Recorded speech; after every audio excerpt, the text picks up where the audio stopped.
السلام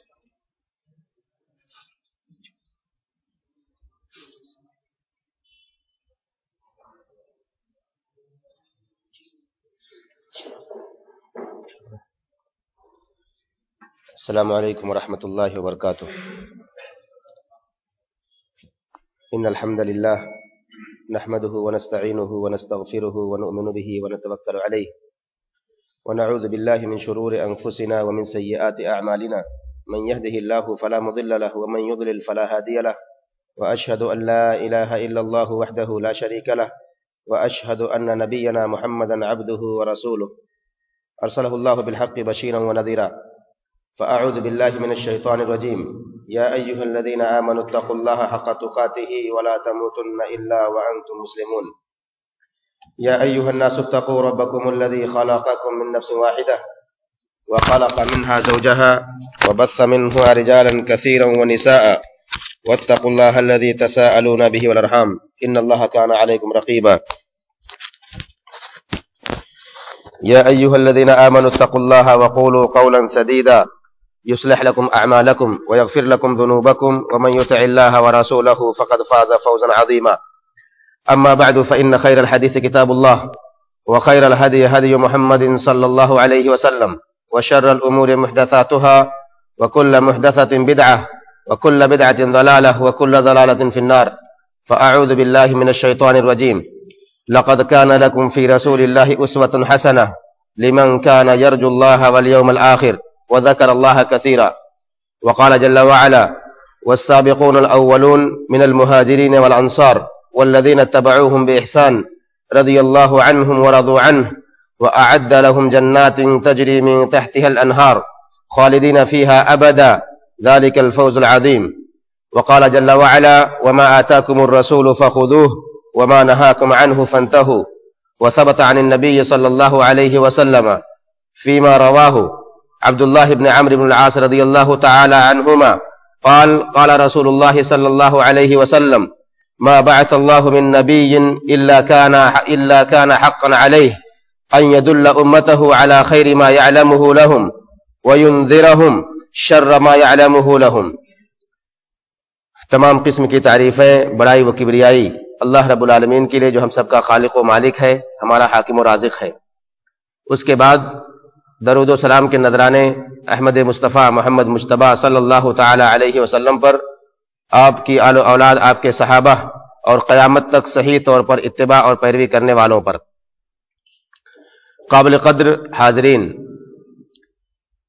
گزشتہ ہفتے جو درس شروع ہوا تھا تمسک بالسنہ والتحذیر من البدع کے حوالے سے، سنت کو لازم پکڑنا اور بدعتوں سے دور رہنا، ایک پارٹ یا پہلا حصہ اس کا گزر چکا ہے۔ انشاءاللہ آج کے اس درس میں جو باتیں اس سے متعلق ہیں اور رہ گئی تھیں اسے پورا کیا جائے گا۔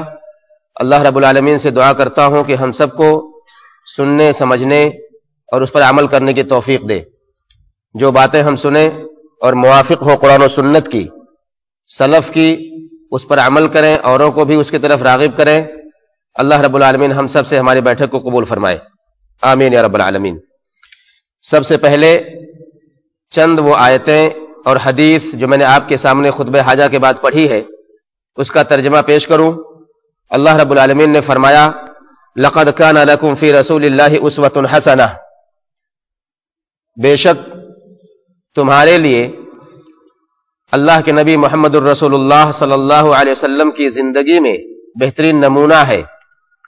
وہ شخص جو اللہ رب العالمین سے امیدیں وابستہ رکھتا ہو اور یوم آخرت پر ایمان رکھتا ہو، آخرت کے بارے میں اسے علم ہو، جانتا ہو کہ آخرت واقع ہونے والی ہے اور قیامت واقع ہونے والی ہے، اسی طرح سے اللہ رب العالمین کا کثرت سے ذکر کرتا ہو۔ دوسری آیت جو میں نے آپ کے سامنے پڑھی، اللہ رب العالمین نے اس میں ارشاد فرمایا وہ لوگ جو پہلے کے تھے مہاجرین اور انصار میں سے، اور جن لوگوں نے علی وجہ الاحسان بہترین طریقے پر آپ کی اتباع کی، اللہ رب العالمین ان سے راضی ہوا اور وہ اللہ سے راضی ہوئے۔ اور ایسے لوگوں کے لیے اللہ رب العالمین نے ایسی جنتیں تیار کر رکھی ہیں جس کے نیچے سے نہریں بہ رہی ہوں گی، وہ ہمیشہ ہمیش اس میں رہیں گے، اور یہ بڑی کامیابی ہے۔ تیسری آیت جو میں نے پڑھی، اللہ رب العزت نے اس میں فرمایا وَمَا آتَاكُمُ الرَّسُولُ فَخُذُوهُ وَمَا نَهَاكُمْ عَنْهُ فَانْتَهُوا، کہ اللہ کے نبی جو تمہیں دیں اسے لے لو، اور جس سے روکے اس سے رک جاؤ۔ ان آیات کے بعد ایک حدیث میں نے آپ کے سامنے پڑھی، حضرت عمرو بن عاص رضی اللہ تعالی عنہما روایت کرتے ہیں کہ اللہ کے نبی محمد الرسول اللہ صلی اللہ علیہ وسلم نے ارشاد فرمایا کہ اللہ رب العالمین نے کوئی نبی نہیں بھیجا مگر اس کے اوپر یہ واجب کر دیا کہ اس کی امت کے لوگوں کے لیے جو خیر ہو، جو اچھائی اور بھلائی ہو، اس کی تعلیم اسے دے دیں، اور جو ان کی امت کے لیے شر ہو، برائی ہو، جس کے اندر فتنہ و فساد ہو، خرابی ہو، اس کے بارے میں امت کو ڈرا دیں۔ ان آیات اور حدیث کے بعد ہم لوٹتے ہیں اپنی چند پرانی باتوں کی طرف، جس کا تذکرہ میں نے پچھلے ہفتے میں کیا تھا۔ سنت اور بدعت۔ سنت ایک ایسا راستہ جس پر چل کر انسان اپنی زندگی کو سنوارتا ہے، اور بدعت ایک ایسا طریقہ جس پر چل کر انسان اپنی زندگی کو تباہ کرتا ہے، اپنی آخرت کو برباد کرتا ہے، اور اللہ رب العالمین کی جنت سے دور ہوتا چلا جاتا ہے۔ سنت محمد الرسول اللہ صلی اللہ علیہ وسلم سے محبت کی دلیل ہے، اور بدعت نبی کے سنت سے نفرت کی دلیل ہے۔ انسان جب تک سنت سے قریب ہوتا ہے اس وقت تک بدعت سے دور ہوتا ہے، لیکن جیسے ہی بدعت سے قریب ہوتا ہے ویسے وہ سنت سے دور ہوتا جاتا ہے۔ سنت انسان کی زندگی میں ایک ایسا سرچشمہ ہے جس کو انسان جب اپنے اندر نافذ کرتا ہے تو اس کی زندگی میں خوشیاں آتی ہیں، لیکن بدعت جب انسان اس کے قریب جاتا ہے تو اس کی زندگی تباہ ہو کر رہ جاتی ہے۔ اور سنت و بدعت کے حوالے سے مکمل تفصیل، اس کا معنی، اس کا مفہوم اور اس کے دلائل قرآن و حدیث کی روشنی میں، صحابہ کرام کی نظر میں، ائمہ سلف کی نظر میں پچھلے ہفتے میں نے آپ کے سامنے رکھے ہیں۔ جو لوگ نہ شریک ہوئے ہوں ان کے لیے معمولی سی بات بتاؤں کہ اللہ رب العالمین نے سنت کو ایسا مقام دیا ہے، وہ درجہ دیا ہے کہ اللہ رب العالمین نے سنت سے محبت کرنا اور بدعتوں سے بچنا، نبی سے محبت کرنا، نبی کی الفت، نبی کی محبت میں اپنے آپ کو قربان کرنا، اس کی بڑی فضیلتیں بیان کی ہیں۔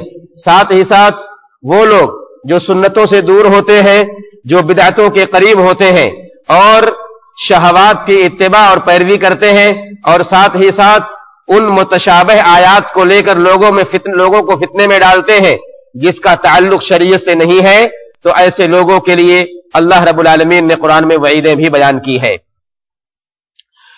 ایک اور حدیث اللہ کے نبی محمد الرسول اللہ صلی اللہ علیہ وسلم بیان کرتے ہیں، ما بقی شیء یقرب من الجنت ویباعد من النار الا وقد بین لکم، کوئی بھی چیز جو جنت سے قریب کر سکتی ہے اور جہنم سے دور کر سکتی ہے اسے بیان کر دیا گیا ہے۔ اللہ کے نبی محمد الرسول اللہ صلی اللہ علیہ وسلم کا یہ فرمان یقیناً ایک ایسی وضاحت ہے ان لوگوں کے لیے جو یہ سمجھتے ہوں کہ دین کے اندر کوئی نئی چیز لا کر کے دین کے اندر کسی نئی عبادت کو جگہ دے کر کے وہ یہ سمجھتے ہوں کہ اس کے ذریعے رضائے الہی چاہتے ہیں، اللہ کی خوشنودی چاہتے ہیں، ثواب چاہتے ہیں اللہ کی طرف سے، تو یقیناً یہ ان کے چہرے پر ایک ایسا تماچا ہے جسے انسان سوچ سکتا ہے کہ اللہ کے نبی محمد الرسول اللہ صلی اللہ علیہ وسلم نے یہ بات کہی کہ کوئی بھی چیز جو تمہیں جنت سے قریب کر سکتی ہے اور تمہیں جہنم سے دور کر سکتی ہے اس کی وضاحت تمہارے سامنے کر دی گئی ہے۔ یقیناً وہ راستے جو اللہ اور اس کے رسول کے ہیں، بتائے ہوئے طریقے جسے محمد الرسول اللہ صلی اللہ علیہ وسلم نے ہمارے سامنے واضح کر دیا ہے، وہ جنت کا راستہ ہے، اور وہ راستے جس کی طرف ہمیں اور آپ کو چلنے سے روکا گیا، منع کیا گیا، اور وہ شیطان کا راستہ یا جہنم کی طرف جانے کا راستہ ہے جس سے ہمارے نبی محمد الرسول اللہ صلی اللہ علیہ وسلم نے امت کے تمام لوگوں کو منع فرمایا اور اس کی طرف جانے سے روکا ہے۔ حذیفہ ابن الیمان رضی اللہ تعالی عنہ کہتے ہیں، کل عبادت لم يتعبدها اصحاب رسول اللہ صلی اللہ علیہ وسلم فلا تعبدوها، کوئی بھی عبادت جسے صحابہ رسول نے نہ انجام دیا ہو اسے تم نہ کرو۔ ظاہر ہے یہ بھی ایک اشارہ ہے ان امور کی طرف، ان اعمال کی طرف جو سنت کے خلاف انجام دیے جاتے ہیں، جسے ہم بدعت کہتے ہیں، اور بدعت ہمیشہ سنت کے مخالف ہی ہوتا ہے۔ کوئی بھی عمل جو سنت سے ثابت نہ ہو علماء نے اسے بدعت میں شمار کیا ہے، اور جو بدعت ہوگا اس کے لیے سنت کی کوئی دلیل نہیں ہو سکتی، یا سنت کے طریقے پر وہ عمل قطعا نہیں ہو سکتا۔ انشاءاللہ اس چھوٹی سی تمہید کے بعد آج کے اس درس میں جو باتیں میں آپ کے سامنے رکھوں گا وہ بدعت کی معرفت کے قواعد کیا ہے۔ ہم میں سے عام آدمی اگر جاننا چاہے کہ میں کیسے پہچانوں گا کہ بدعت ہے کیا، یا میرا یہ عمل جو میں کر رہا ہوں وہ بدعت ہے یا سنت ہے، اس کے پہچاننے کے طریقے کیا ہے۔ ضروری نہیں کہ ہر آدمی کے پاس علماء کی جماعت ہو، ہر آدمی کے پاس اٹھنے بیٹھنے والے لوگ اہل علم میں سے ہو، ہر آدمی کے پاس انٹرنیٹ ہو یا انٹرنیٹ چلانا جانتا ہو، تحقیق کا اس کے اندر جذبہ بھی ہو، یہ ضروری نہیں ہے، کیونکہ ہم میں سے ہر آدمی پڑھا لکھا نہیں، اور ہم میں سے ہر آدمی دینی علوم سے وابستہ بھی نہیں۔ تو ایک چیز اگر انسان کے علم میں ہو جائے کہ شریعت نے ایک قاعدہ بنا دیا ہے، ایک اصول متعین کر دیا ہے، ان اصول کو دیکھ کر آدمی پرکھ لے کسی بھی عمل کو، اگر یہ اصول پر وہ عمل اترتا ہو تو وہ بدعت آدمی سمجھ لے کہ یہ بدعت ہے۔ انشاءاللہ ان اصول کا تذکرہ میں کروں گا، تھوڑی تفصیل ہوگی اس میں، لیکن انشاءاللہ ہم لوگ سمجھنے کی کوشش کریں گے۔ ساتھ ہی ساتھ بدعت جو آج پورے معاشرے اور سوسائٹی کے اندر عام ہے، انسانیت کا ایک بڑا طبقہ اس کی چپیٹ میں ہے، اس کے وجوہات کیا ہے، کیوں ایسا ہوا کہ یہ امت محمدیہ جسے اللہ رب العالمین نے کہا کنتم خیر امت اخرجت للناس، تم اس دنیا کی سب سے بہترین امت ہو، خیر امت بتایا، یہ امت بدعتوں میں کیوں گرفتار ہو گئی، یا بدعتوں کی طرف کیوں چل پڑی؟ کیا سنتیں اس کے لیے کافی نہیں تھی؟ اس کے اسباب کیا ہیں؟ انشاءاللہ اس کے بارے میں وضاحت کی جائے گی۔ ساتھ ہی ساتھ یہ بدعتیں جو عام طور پر وجود میں آتی ہیں وہ دراصل محبت نبی کا نتیجہ ہوتی ہے، یا محبت نبی میں غلو کا نتیجہ ہوتی ہے۔ تو انشاءاللہ محبت نبی صلی اللہ علیہ وسلم کس انداز کی ہونی چاہیے، اس کا معیار کیا ہے، نبی کی تعظیم اور اطاعت کا معنی کیا ہے، اس کی بھی وضاحت کی جائے گی۔ ساتھ ہی ساتھ چند ایک آثار جو بعض علماء نے یا بعض جوہلا نے لوگوں کے سامنے بیان کر کے اسے سنت کا نام دیا اور بھولی بھالی عوام کو گمراہ کیا اس معاملے کے اندر، اس کا بھی ذکر انشاءاللہ کیا جائے گا۔ اور اگر وقت بچتا ہے کسی حد تک تو انشاءاللہ کچھ میلاد نبی کے حوالے سے بھی گفتگو کی جائے گی، اور دلائل، جن دلائل کو سامنے رکھ کر کے کچھ لوگوں نے جواز کا فتویٰ دیا ہے یا اس کو جائز سمجھتے ہیں، اس کے حوالے سے ان کے ردود اور ان کے شبہات کا ازالہ بھی انشاءاللہ کیا جائے گا۔ ظاہر ہے یہ بہت سارے نقطے تو میں نے بیان کر دیے، لیکن مجھے تو نہیں لگتا کہ ان سب پر گفتگو ہو پائے گی۔ اللہ سے دعا کرتا ہوں کہ اللہ ساری باتوں کو سمیٹنے کی توفیق دے اور صحیح انداز میں اسے پیش کرنے کی توفیق دے۔ سب سے پہلی چیز بدعات کے معرفت کے قواعد، یہ بہت ضروری ہے سمجھنا اور غور سے سمجھنا، اور یہ قاعدہ اگر ہمارے ذہنوں میں بیٹھ جائے گا تو فیصلہ ہم خود کر لیں گے، کسی مولوی کے پاس جانے کی ضرورت نہیں پڑے گی۔ کسی عمل کو پہچاننے کے لیے کہ یہ بدعت ہے یا نہیں، سنت کے طریقے پر ہے یا نہیں، اس کو جاننے اور معلوم کرنے کے لیے کسی فتوے کی ضرورت نہیں پڑے گی ہمیں۔ انشاءاللہ ہم لوگ خود سمجھ جائیں گے کہ آیا یہ سنت کے مطابق ہے یا نہیں، اگر ہے تو ٹھیک، ورنہ وہ بدعت میں شمار ہو جائے گا۔ ان قواعد کو جاننا ہمارے لیے بے حد ضروری ہے۔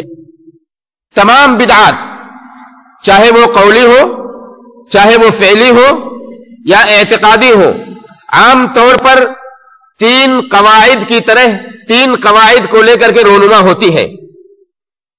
کوئی بھی بدعت جو امت کے اندر ہے یا امت کے افراد کے اندر ہے، عام طور پر تین ایسی وجوہات ہیں جن کو لے کر کے وہ رونما ہوتی ہے۔ پہلی چیز یہ ہے کہ اللہ کا تقرب غیر مشروع طریقے پر حاصل کیا جائے، اس کے ذریعے اللہ کا تقرب غیر مشروع طریقے پر حاصل کیا جائے۔ دوسرا یہ ہے احکام دین سے باہر نکلا جائے، بدعت کو انجام دینے کے لیے احکام دین سے باہر نکلا جائے۔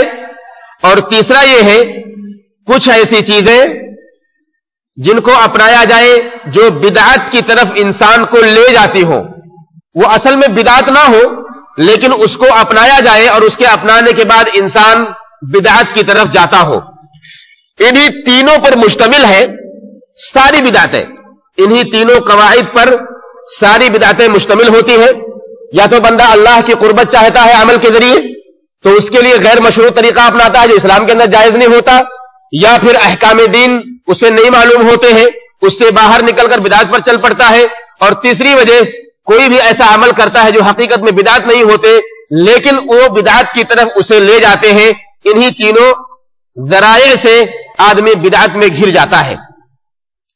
اب اس کی طرف دیکھیے، ان تینوں چیزوں کے بیان کرنے کے بعد کوئی بھی عبادت جو جھوٹی حدیث پر مبنی ہے، کوئی بھی عبادت جو جھوٹی حدیث پر مبنی ہے وہ عبادت بدعت ہے۔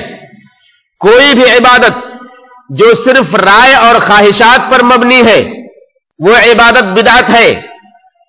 بعض ایسی عبادتیں جس کی سند اور اصل قرآن و حدیث سے نہ ملے، کچھ ایسی عبادتیں ہوتی ہیں جس کی اصل قرآن اور حدیث میں نہیں ملتی، وہ کرنا بھی، ایسی عبادت کرنا بھی بدعت ہے۔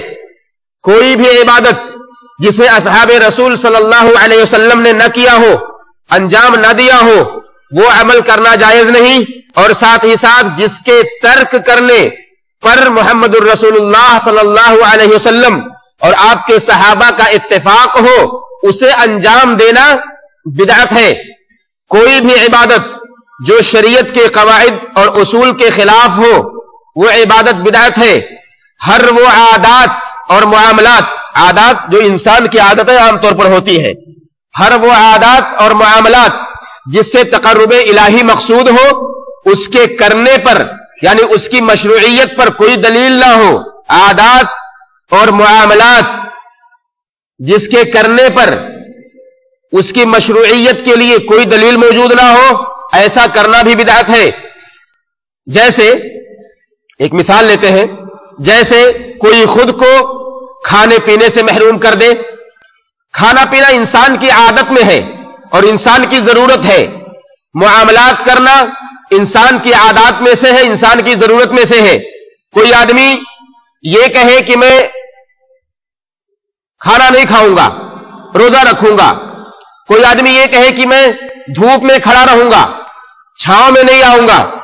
کوئی آدمی یہ کہے کہ میں اپنی بیوی سے جمع نہیں کروں گا، اس سے دور ہو جاؤں گا۔ یہ سب یا اس جیسی چیزیں جو حقیقت میں کیا ہے، عادات میں ہے یا ساتھ ہی ساتھ معاملات سے تعلق رکھتی ہے، اس کے بارے میں علماء کہتے ہیں ایسا کرنا بدعت میں داخل ہوگا۔ دلیل ملتی ہے ہمیں اللہ کے نبی محمد الرسول اللہ صلی اللہ علیہ وسلم کی روایت سے۔ عبداللہ ابن عباس رضی اللہ تعالی عنہما کی روایت بیان کرتے ہیں، بین النبی صلی اللہ علیہ وسلم یخطب، اللہ کے نبی صلی اللہ علیہ وسلم ایک بار ہمارے درمیان خطبہ دے رہے تھے۔ اذا ہوا برجل قائم، دیکھتے ہیں خطبے کے دوران آپ کی نظر پڑی کہ ایک آدمی کھڑا ہوا ہے، باہر مسجد کے باہر کھڑا ہوا ہے۔ اللہ کے نبی محمد الرسول اللہ صلی اللہ علیہ وسلم نے پوچھا کون ہے یہ آدمی؟ لوگوں نے جواب دیا ابو اسرائیل، اس کا نام کیا ہے؟ ابو اسرائیل ہے۔ نذر ان یقوم ولا یقعد، اس آدمی نے یہ نظر مان رکھی ہے کہ یہ کھڑا رہے گا، بیٹھے گا نہیں۔ کس کی بات چل رہی ہے؟ عادات اور معاملات کی، جو مشروع نہ ہو اور آدمی اس کو انجام دے، ایسا کرنا بدعت ہے۔ کیا کہا اس آدمی نے؟ یہ نظر مان رکھی ہے کہ میں کھڑا رہوں گا، بیٹھوں گا نہیں۔ ولا یستظل، اور سائے میں نہیں آئے گا، وہ دھوپ میں ہی رہے گا۔ ولا یتکلم، گفتگو بھی نہیں کرے گا، کسی سے بات چیت نہیں کرے گا۔ فقال النبی صلی اللہ علیہ وسلم مرہ، اللہ کے نبی صلی اللہ علیہ وسلم نے کہا اسے حکم دو، فلیتکلم، اسے چاہیے کہ وہ گفتگو کرے، بات کرے، اسے حکم دو۔ اسے چاہیے کہ وہ سائے میں آ جائے اور وہ بیٹھ جائے اور اپنے روزے کو وہ پورا کرے. ظاہر ہے ایک آدمی اگر یہ سوچ لے جس طرح سے ہمارے یہاں عام طور پر ہندو دھرم کے اندر سادھو سنت ہوا کرتے ہیں، اپنے آپ کو پوری دنیا سے دور کر کے کسی کٹیا میں جا کے بسا دیتے ہیں. مقصد کیا ہوتا ہے کہ زہد کی زندگی، اچھی زندگی جینا جس کی وجہ سے اللہ کی رضا مقصود ہو جائے. ان کے یہاں جو بھی ہے ان کے عقیدے میں یہ داخل ہے کہ جب آخری عمر کو پہنچتے ہیں تو وہ سوچتے ہیں کہ اللہ کی قربت کے لیے، ان کے بھگوان یا ان کے ایشور کی قربت کے لیے وہ ایسی جگہوں پہ جائیں جہاں پر وہ تنہا رہ کے اپنے بھگوان کی عبادت کر سکیں. ان کی یہ سوچ ہے اور ان کے عقیدے میں یہ چیز داخل ہے. انسان ایک مسلمان اگر یہ سوچ لے کہ وہ اپنے آپ کو ان ساری چیزوں سے جدا کر کے، اپنی بیویوں سے جدا کر کے، لوگوں سے جدا کر کے، کسی سے گفتگو نہیں کرے گا، کسی سے بات چیت نہیں کرے گا، سائے میں نہیں آئے گا، دھوپ میں کھڑا رہے گا، کبھی بیٹھے گا نہیں، راتوں کو جاگتا رہے گا، سوئے گا نہیں، چلتا رہے گا، کبھی سکون سے اطمینان نہیں کرے گا، کہیں بیٹھے گا نہیں، یا اسی طرح سے عبادت ہی کرتا رہے گا، سکون سے نہیں رہے گا، ایسا کرنا اسلام نے منع کر دیا. ایسے کرنے والے پر روک لگا دی کہ یہ عمل ایسا ہے جو نبی کے عمل کے خلاف ہے. انسان کی عادت ہو، انسان کے معاملات کیسے بھی ہو، لیکن اگر وہ شریعت میں اس کے مشروعیت کی دلیل نہیں ہے تو وہ عمل اسلام کے اندر جائز نہیں ہو سکتا. اسی طرح سے ہر اس عمل کے ذریعے اللہ، جس کے ذریعے اللہ کا تقرب حاصل کیا جائے، اور انسان جس سے اللہ اور اس کے رسول صلی اللہ علیہ وسلم نے جس کے کرنے سے منع کیا ہو، فرمایا، اور اس کے ذریعے سے مشابہت لازم آتی ہو کفار کی، وہ عمل بھی کرنا بدعت ہے. کفار کی مشابہت لازم آئے کسی عمل کے ذریعے، چاہے وہ ناچ گانے کے اندر ہو، چاہے وہ رقص کے اندر ہو، چاہے وہ لباس کے اندر ہو، چاہے وہ ان کے طرح کھانے پینے اٹھنے بیٹھنے کی طرح ہو، کسی بھی انداز کے اندر اگر مشابہت لازم آتی ہے اور ساتھ ہی ساتھ اللہ کا تقرب اگر اس کے عمل کے ذریعے بندہ کرنا چاہتا ہے اور شریعت کے خلاف ہو تو ایسا کرنا بھی اسلام کے اندر جائز نہیں ہے. کچھ عبادات ایسی ہے جو خاص صفت پر وارد ہے، خاص صفت، خاص مخصوص صفتیں ہیں اس کی، ان عبادات کو انہی صفات پر ادا کرنا ضروری ہے. اگر انسان اس کے خلاف کسی دوسری صفات پر ادا کرے، اس عبادت کو کسی دوسری صفت کے ذریعے ادا کرے تو ایسا کرنا بدعت ہے. آپ مثال لیجئے، اور یہ ساری چیزیں اور انشاءاللہ آگے بتاتا ہوں. کچھ چیزیں ایسی ہوتی ہیں جو عبادتیں بعض زمانے سے متعلق ہوتی ہیں، بعض مکان سے متعلق ہوتی ہیں، اور بعض جنس اور مقدار سے متعلق ہوتی ہے.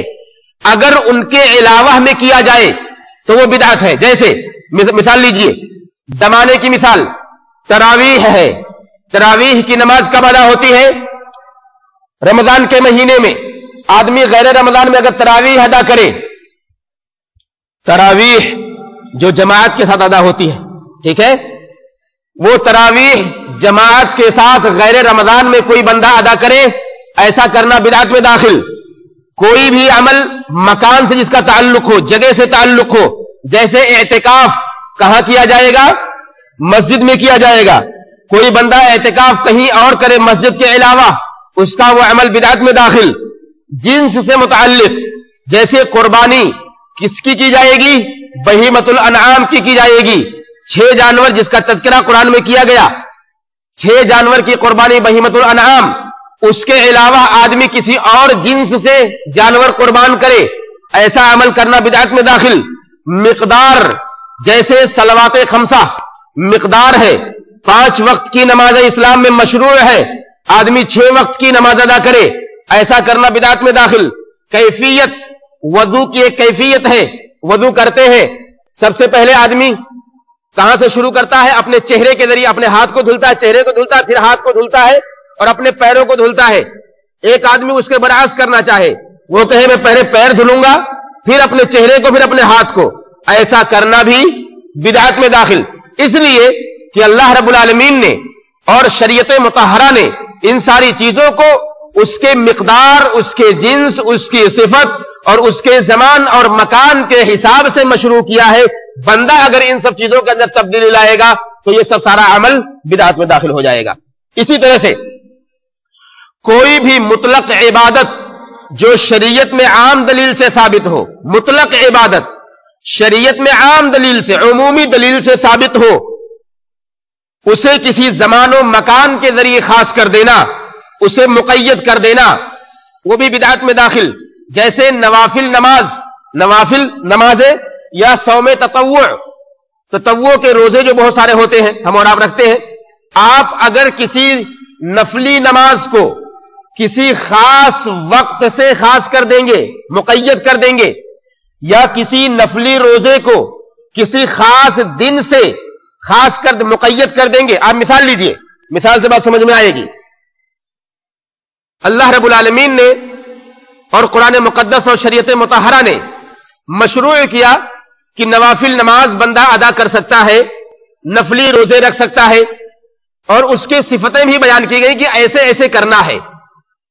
ایک آدمی نفلی نماز ادا کرنے کے لیے یہ کہے کہ میں جمعہ کے دن ہی نفلی نماز ادا کروں گا، خاص کر لے، ایک دن ایک وقت خاص کر لے کہ میں یہ نفلی نماز رات میں 12 بجے ہی پڑھوں گا. ایک آدمی یہ کہے کہ میں نفلی روزہ جمعہ کے دن ہی رکھوں گا، سنیچر کے دن ہی رکھوں گا. اس طرح سے خاص کر لینا علماء نے کہا بدعت میں داخل.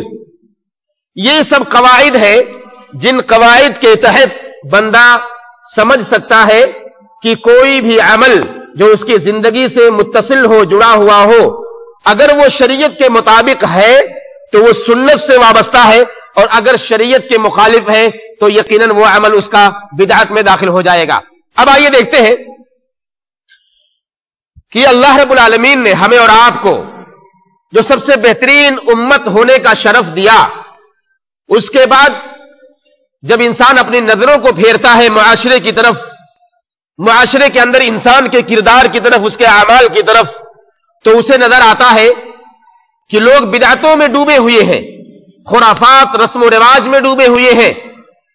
کہیں ایسا ہے کہ قرآن و سنت سے لا علمی کا نتیجہ، تو کہیں ایسا ہے کہ عصبیت اور شہوات کی پیروی، اور کہیں ایسا ہے کہ تقلید مذہبی میں انسان ایسا گھرا کہ اسے سوچ ہی نہیں، سمجھ ہی نہیں آئی کہ آیا یہ صحیح ہے یا غلط ہے. کہیں انسان نے اپنی عقل کو قرآن و سنت کے ایسے آگے پیش کر دیا کہ اس کی عقل نے اگر کوئی بات تسلیم نہیں کی تو بندے نے اس عمل کو چھوڑ ہی دیا، یا اس آیت و حدیث کا انکار ہی کر دیا.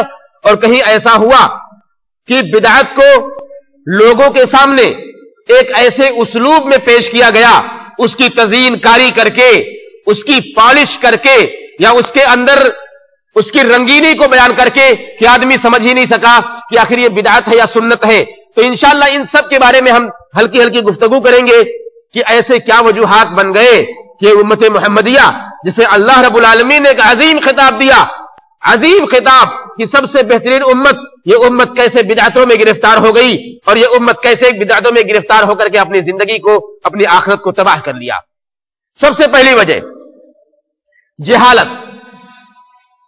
جہالت ایک ایسا سبب ہے کہ انسان کو انسان سے جانور بنا دیتا ہے.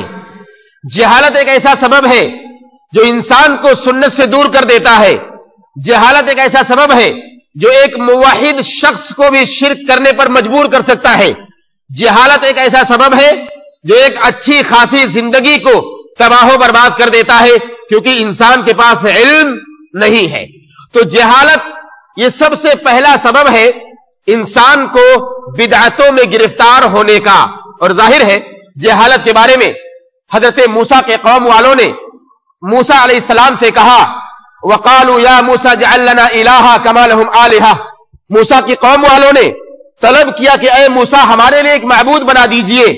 موسیٰ علیہ السلام نے کہا إِنَّكُمْ قَوْمٌ تَجْهَلُونَ، تم جاہل لوگ ہو. جہالت کا تذکرہ کیا، کیونکہ جب آدمی جاہل ہوتا ہے تو اس سے کسی بھی چیز کی توقع کی جا سکتی ہے. جب آدمی کے پاس علم نہیں تو وہ کچھ بھی کر سکتا ہے، اور اندازہ بھی نہیں ہوتا اسے کہ آیا میں صحیح کر رہا ہوں یا غلط کر رہا ہوں. تو جہالت ایک سب سے بڑا سبب ہے انسان کے بدعتوں میں گرفتار ہونے کا، ہمارے اور آپ کے بدعتوں میں گرفتار ہونے کا. اور محمد الرسول اللہ صلی اللہ علیہ وسلم کے قوم والوں نے بھی کہا تھا موسیٰ محمد صلی اللہ علیہ وسلم سے کہ ایک درخت ہمیں بتلا دیجئے، ہم بھی اپنے ہتھیار کو اس میں ٹانگا کریں گے. اور اللہ کے نبی محمد الرسول اللہ صلی اللہ علیہ وسلم نے وہی جواب دیا کہ موسیٰ کے قوم والوں نے طلب کیا تھا ایک معبود کا، اور تم بھی وہی چیز طلب کر رہے ہو جہالت کی بنیاد پر. کیونکہ جب بندہ جاہل ہوتا ہے تو وہ نہیں سمجھ پاتا کہ اسے کیا کرنا چاہیے کیا نہیں کرنا چاہیے. تو یہ پہلا مختصر بیان کر رہا ہوں ساری باتیں تاکہ بہت ساری چیزوں کا احاطہ میں کر سکوں. تو جہالت ایک پہلا سبب ہے انسان کے بدعتوں میں گرفتار ہونے کا. دوسرا سبب ہے تعصب، عصبیت، نفس اور خواہشات کی پیروی. اللہ رب العالمین نے قرآن مقدس میں ایسے آدمی کا تذکرہ کیا کہ اس سے بڑا گمراہ اور کون ہو سکتا ہے جو اپنے نفس کو اپنے آپ کو اپنے نفس کا متبع بنا دے، اپنے آپ کو اپنے نفس کا پیروکار بنا دے. اس لیے کہ نفس کبھی انسان کو اچھائی کی طرف لے جاتی ہے تو وہی نفس کبھی انسان کو برائی کی طرف بھی لے جاتی ہے. کبھی اچھا کرنے پر آمادہ کرتی ہے تو وہی نفس کبھی اسے شرک اور بدعت پر آمادہ بھی کر سکتی ہے. اور دوسری بات اسی کے اندر کہ انسان جب عصبیت کا شکار ہوتا ہے، عصبیت کبھی خاندانی چودراہٹ کی بات ہوتی ہے، تو کبھی بڑے قبیلے کے ہونے کی بات ہوتی ہے، تو کبھی آبا و اجداد کا ڈھونگ رچتا ہے آدمی اور ان کے نام پر یہ کہنے کی کوشش کرتا ہے کہ ہمارے باپ دادا جس دین پر تھے کیا وہ سمجھتے نہیں تھے. اللہ رب العالمین نے تذکرہ کیا قرآن مقدس کے اندر، وَإِذَا قِيلَ لَهُمْ تَعَالَوْا إِلَى مَا أَنزَلَ اللَّهُ وَالرَّسُولُ قَالُوا حَسْبُنَا مَا وَجَدْنَا عَلَيْهِ آبَاءَنَا أَوَلَوْ كَانَ آبَاؤُهُمْ لَا يَعْلَمُونَ شَيْئًا وَلَا يَهْتَدُونَ. کہ جب لوگوں سے کہا جاتا ہے کہ لوگوں آؤ اللہ کی طرف، لوگوں آؤ رسول کی طرف، تو لوگ کیا کہتے ہیں؟ حسبنا ما وجدنا علیہ آباءنا، ہمارے لیے وہ کافی ہے جس پر ہم نے اپنے باپ دادا کو پایا ہے. کیا ہمارے باپ دادا سمجھتے نہیں تھے؟ کیا ان کے پاس عقل و شعور نہیں تھا؟ ہمارے لیے دین ان کا کافی ہے.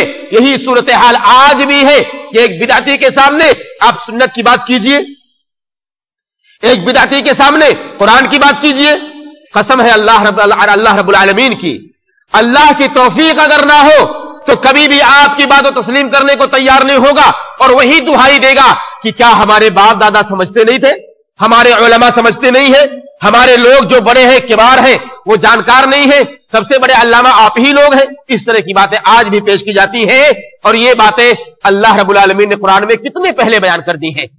تو یہ دوسرا بڑا سبب ہے کہ جب آدمی کے اندر عصبیت آتی ہے تو بندہ خود بخود بدعتوں کی طرف چل پڑتا ہے اور بدعتوں میں گرفتار ہو جاتا ہے. تیسرا بڑا سبب مذہبی تقلید، ایسی اندھی تقلید کہ جس کی صحت پر کوئی دلیل ہی نہ ہو. بندہ کسی مفتی، کسی مرشد، کسی پیر یا کسی بڑے امام اور عالم کا اتنا گرویدہ ہو جائے، اتنا بڑا متبع اور پیروکار اپنے آپ کو بنا لے کہ اس کی ساری باتیں اسے صحیح لگنے لگے. یہ ہمارے اور آپ کی بات ہے، یہ ہماری اور آپ کی بات ہے، یہ شریعت کی بات ہے، قرآن و حدیث کی بات ہے. سوچنا اور سمجھنا ہمیں ہے، تلاش کرنا ہے ہمیں اور آپ کو. ہماری زندگی کا فیصلہ کوئی مولوی نہیں کرنے والا، کوئی امام، کوئی عالم نہیں کرنے والا. اللہ کی قسم ہے قیامت کے روز اگر ہم اور آپ کسی بدعت کی وجہ سے پکڑ لیے جائیں گے، اللہ رب العالمین ایسے وقت میں اللہ رب العالمین کی بارگاہ میں کوئی امام، کوئی امیر کوئی بچانے نہیں آئے گا، کوئی عالم بچانے نہیں آئے گا. وہ کوئی اپنا دامن، اپنا پلو جھاڑ لیں گے اور آپ کو چھوڑ دیں گے، حوالے کر دیں گے آپ کے اپنے عمل کے لیے. جو آپ کا عمل ہوگا خود ہی آپ کو اس کا نتیجہ بھگتنا ہوگا. ہمیں تلاش کرنے کی ضرورت ہے، ہمیں تلاش کرنے کی ضرورت ہے کہ قرآن و حدیث اگر کہیں بھی کسی بھی آدمی، کسی بھی عالم، چاہے میں ہوں یا عام آدمی ہو یا عام کے کوئی مولوی ہو یا کوئی بڑا مفتی ہو، اس کے خلاف اگر ہو جائے تو ایسی صورت میں بھی ہمیں چاہیے کہ ایسی صورت میں ہم قرآن و حدیث کی بات کو فوقیت دیں، اسے مقدم کر دیں، تاکہ ایسا نہ ہو کہ ہمارا عمل اس کے ذریعے سے کہیں تباہی کی طرف چلا جائے. یہ تیسرا سبب ہے انسان کے بدعت میں جانے کا کہ جب ایک مولوی اس سے کہہ دیتا ہے کہ بھئی یہ قرآن کی دلیل ہے، یہ حدیث کی دلیل ہے اور ایسا کرنا سنت سے ثابت ہے. اب آدمی نہیں سمجھ پاتا، جاہل آدمی، اسے نہیں معلوم، وہ تو یہ حسن ظن رکھا ہوا ہے کہ ماشاءاللہ میرا مولوی، میرا امام کبھی جھوٹ نہیں بولے گا، کبھی غلط نہیں بولے گا. اب اس کے مطابق وہ چلتا رہتا ہے، کرتا رہتا ہے. تو ایسی صورت میں آدمی بدعت میں گرفتار ہوتا ہے اور اسے شعور تک بھی نہیں ہوتا کہ آیا اس کا عمل صحیح ہے